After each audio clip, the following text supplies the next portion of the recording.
So I read your paper, Magdalena, and I found it extremely clear and very concise.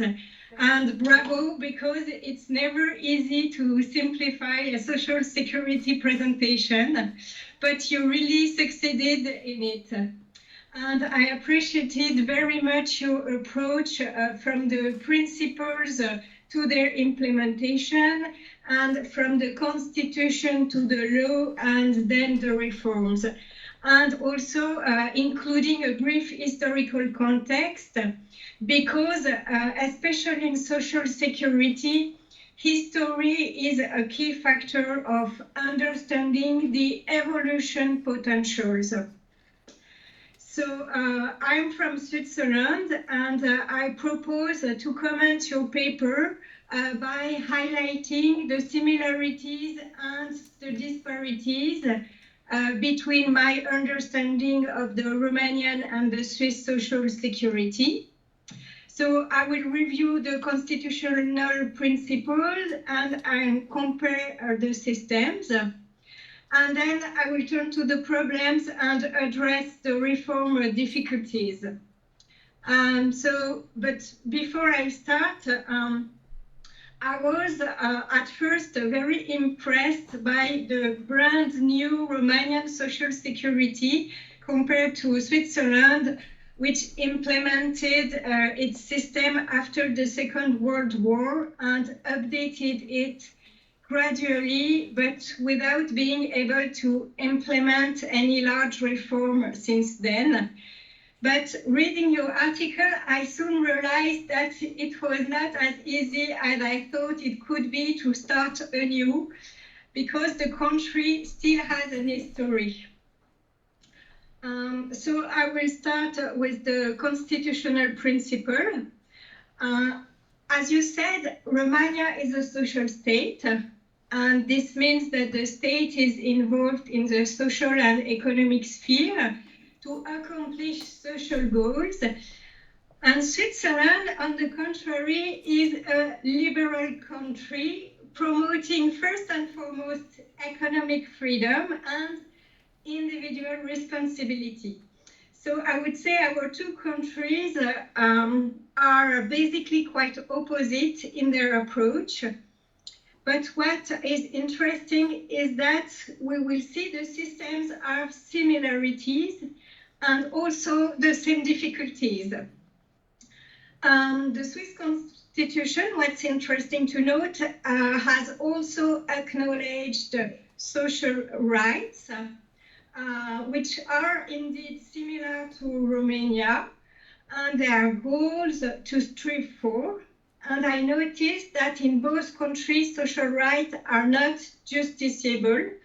Both states also meet on the Declaration of the Right to a Standard Living. Apart from that, Switzerland also applies universality, accountability, compulsory insurance, and the indexation principle. On its side, I understand that the Romanian system is universal, like what we could call a beverage system, when Switzerland is more a Bismarck-type system.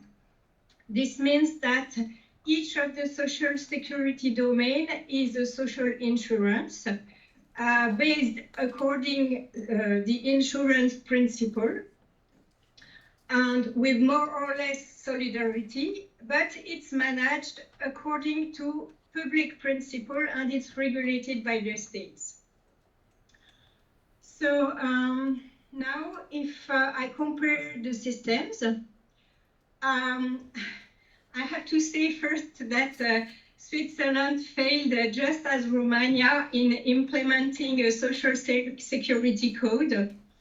Our social security is like a jigsaw puzzle with 12 legislation plus a coordination act from the year 2000. And here reforms are very, very slow. As for example, it took more than 20 years of discussions and failures to implement finally in 26 the maternity leave subsidy. On the healthcare, we have also a universal healthcare system, but the contribution is paid by each person, and it's not revenue or tax related. So basically, the costs are just divided equally between the population, which is very, very expensive for people with low revenue, because only the poorer can receive a financial help to pay for that. So we have discussion to try to maintain it at a 10% level from the revenue, but currently for people it might be more expensive. And our healthcare system doesn't provide for subsidies in case of working capacity. So this is the responsibility of the employer only, and he has to take private insurance for that. We also have an invalidity insurance to play these roles of subsidy in case of permanent work incapacity. We also have an occupational accident and disease insurance, which covers also non-occupational accident and compulsory incapacity benefits. And this insurance is financed by a shared contribution between employers and employees. We have also social assistance. It's a last resort help, but I read in the part 2 of your article that social assistance is also a subsidiary in Romania. And finally, we have 3 pillars for retirement.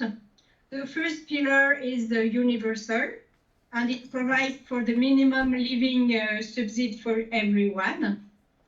And the second is the private mandatory occupational. And the third pillar is a voluntary private pension. And we could see, we also have complementary benefits. We could see it as a fourth pillar for those who are under the minimum of living. And employee and employer contribute 50-50 for the first and the second pillar. And our retirement age will be 65 for men and women in 2024. So we have different principles, but we have similar goals and means to achieve them. And I would say that there are practical differences.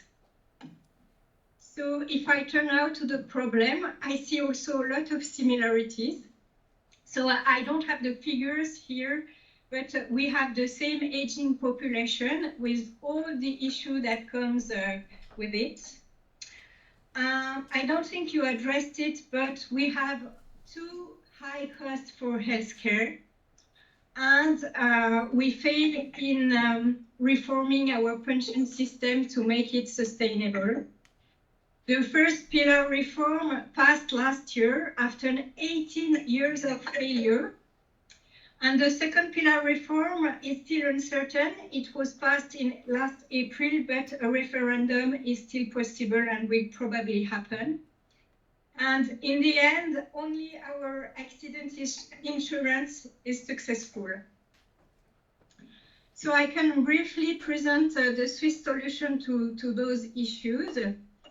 Basically, the only solution found for pensions were to increase the statutory retirement age and the contributions, and to decrease the conversion rates for the private mandatory occupational pensions. So no miracle here.